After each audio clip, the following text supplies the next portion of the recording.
Enthusiasm, I see a lot of that here today. I hope it carries over in your job and your future. Enthusiasm is a Greek term. It means filled with the spirit of the gods. They believe that. And enthusiasm and dedication is absolutely critical. We're finding today that also being ethical in business means being reliable.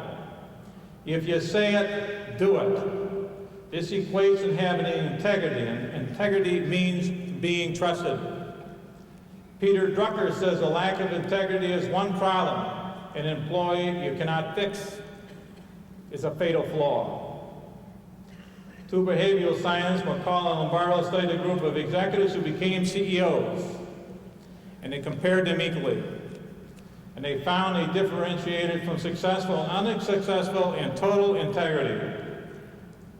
And winners, you'll find, have built a predictability. I will do exactly what I say when I say I will do it. And if I change my mind, I will tell you in advance, so you will not be harmed by my actions. That is ethical. Setting goals. You hear about that. You must have them. We all agree. But as you're setting your goals, you must deal with your with-ems. That's what's in it for me. And you're going to want to deal with that. And those areas are challenge, recognition, money, and security. And you want to choose a company that will give you those in whatever way you want. Some want more security, some want more challenge, and of course, money is a major driver. Psychologists tell us that money is the least important once you get a fair wage.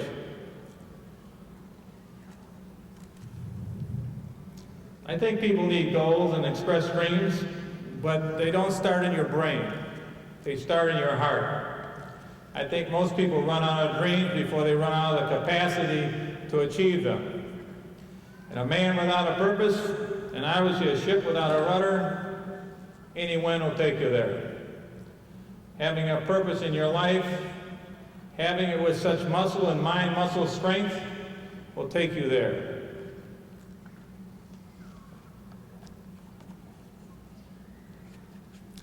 I guess you've heard this about visualizing your future, projections. Don't be frightened about it. And I can say that the future will bring to you one day at a time. But you must look a year in advance and 2 years in advance where you want to go. But the road is crooked. The other thing I remind you that to stay in physically good shape, don't eat a lot of that food you're preparing, I guess. But you find a person that's generally in very good shape physically, he's better shape mentally, and he can get the job done. Now there's probably some in this room today feel they can't do some things. There was a gal, Wendy Stoker, who was jumping in a meet recently, and she was jumping off the diving board, and she had a strained ankle. It was bothering her more than the idea that she didn't have any arms. I don't know what happens when a boy is born and he has a deformed arm and a deformed foot. I don't know how a family handles that. I don't know what kind of challenge that is. The boy looks up at the mother and father and says, I want to play baseball. I want to be a football player.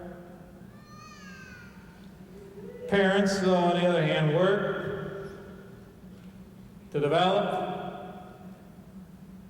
Where Tom Dempsey, the longest field goal Detroit Lion, 64 yards, was hit with a club foot, a deformed hand, and you can ask yourself, what question can you have if you're in physically good shape? Health is wealth.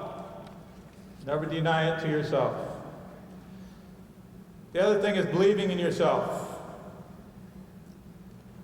Life's going to throw you a lot of challenges. It may not seem that way today, but when you walk out there, there's more to meet. But as they come, you want to know in your mind what you want to do.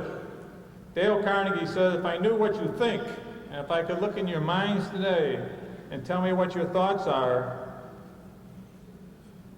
you could honestly change these and change these thoughts for the life you want them to be.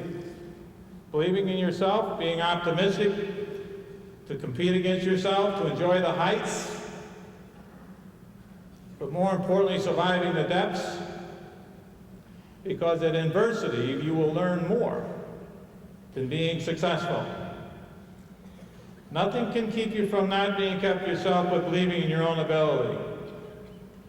If you can believe in all things are possible, to him that believeth, and that came out of Mark, and this is old with the ages.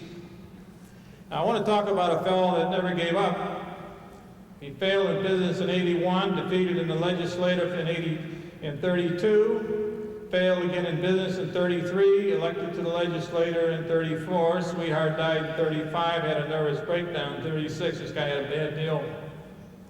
Defeated for Speaker of the House, defeated for elector, defeated for Congress, elected to Congress, defeated for Congress. 55 was again defeated for the Senate, 56 defeated for Vice President, 58 was defeated for Senate, and 1860 was elected President of the United States, Abraham Lincoln.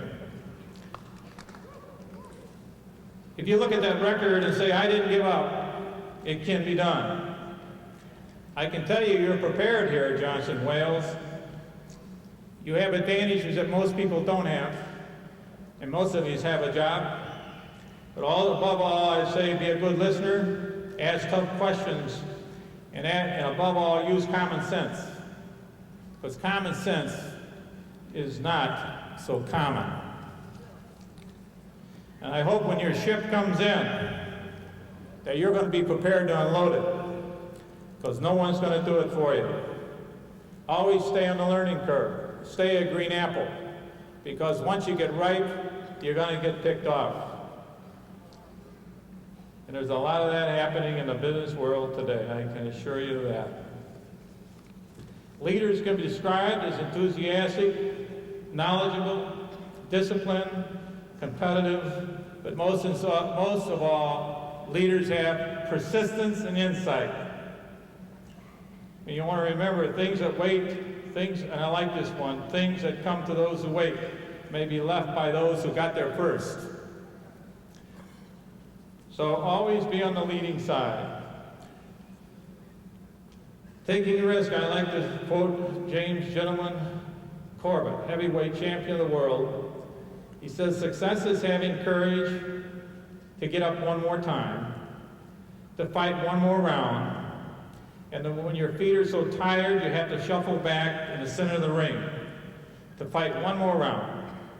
And when your nose is bleeding and your eyes are black and you're so tired you wish the opponent would crack you in the jaw just to put you to sleep, you will fight one more round. Remember, those who keep on fighting one more round is never whipped. In closing, I would say, now that you've moved the face of the unknown, make your way in the world. Your parents, your family, your friends are proud of you today. So go forth, let pride grow in yourself, because life is like a mirror. It's going to reflect in whatever image that you make for yourself. Be the best, set your goals in front of you, reach for them, walk worth it, because the future is yours and what you make of it. Thank you.